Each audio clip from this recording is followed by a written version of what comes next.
what types of policies should you have for your employee stock purchase plan? In this video, I'm going to answer that question using findings from our recent Pulse survey on ESPP policies. This survey is part of the Equity Compensation Outlook, a collaboration between the NESPP and Fidelity Investments. First, let's look at policies around enrollment in the plan, starting with how long your enrollment period is. For about half of you, your enrollment period is 2 weeks long. Another 32% of you extend that period to 3 or 4 weeks. I got to admit, I like a nice short 2-week enrollment period. I think that gives employees enough time to make a decision without giving them so long that they forget to enroll.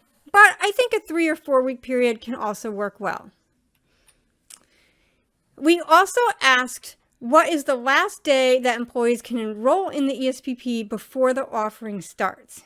And for 45% of you, that last day occurs sometime between 1 to 2 weeks before the start of the offering. That feels good to me. I think it's flexible enough without being administratively burdensome. But 43% of you say, we don't need that much time. For you, your last day to enroll occurs sometime between 5 days before the start of the offering, all the way up until the actual start date of the offering. I got to admit, that feels a little tight to me. And we asked, what is the last day that employees can withdraw from the ESPP before the purchase occurs? And for almost half of you, that last withdrawal date is 1 to 2 weeks before the purchase date. For another 27% of you, withdrawals can occur all the way into that last week before the purchase occurs. And 9% of you don't allow withdrawals at all. I have to admit, I'm normally pretty concerned when ESPPs don't allow employees to withdraw. I think that if employees aren't going to be able to get their money back for an emergency, that may inhibit them from participating in the plan. I have to believe that those 9% have a pretty short purchase period so that this isn't a concern for them. And we get a lot of questions around how should purchases be timed under the plan. So in the survey, we asked what sorts of events your purchases align with.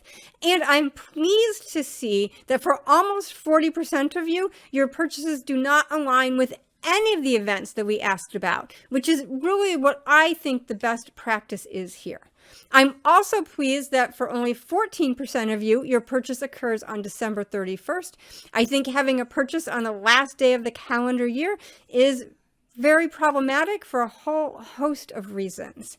And I'm pleased that only about a quarter of you have a purchase that occurs during a closed trading window.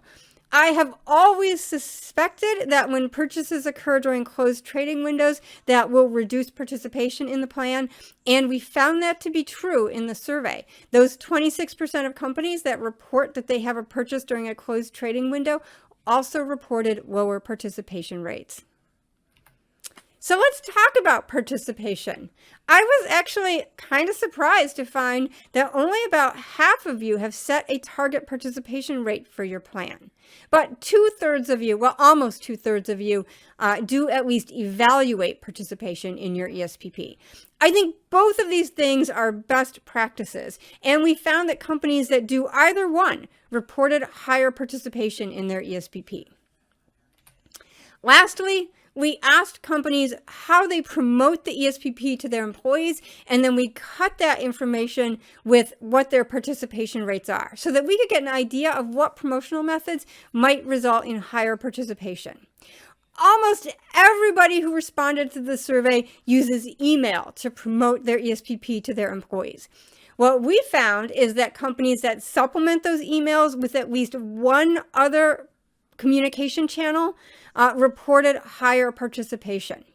So what other promotional channels should you add into your mix?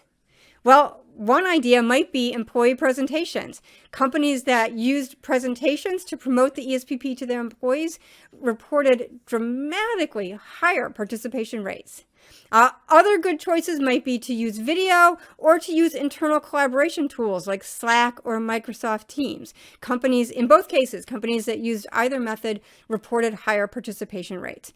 We also found higher participation rates among companies that leveraged resources from their broker or their third-party administrator to promote the plan to their employees.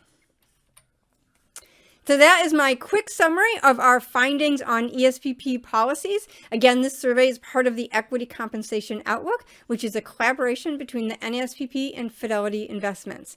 If you'd like to know more about the survey, we will include a couple links when we post this video to YouTube. And if you enjoyed my video today, please subscribe to our YouTube channel. That way you are notified when we post new videos, and it also helps us out.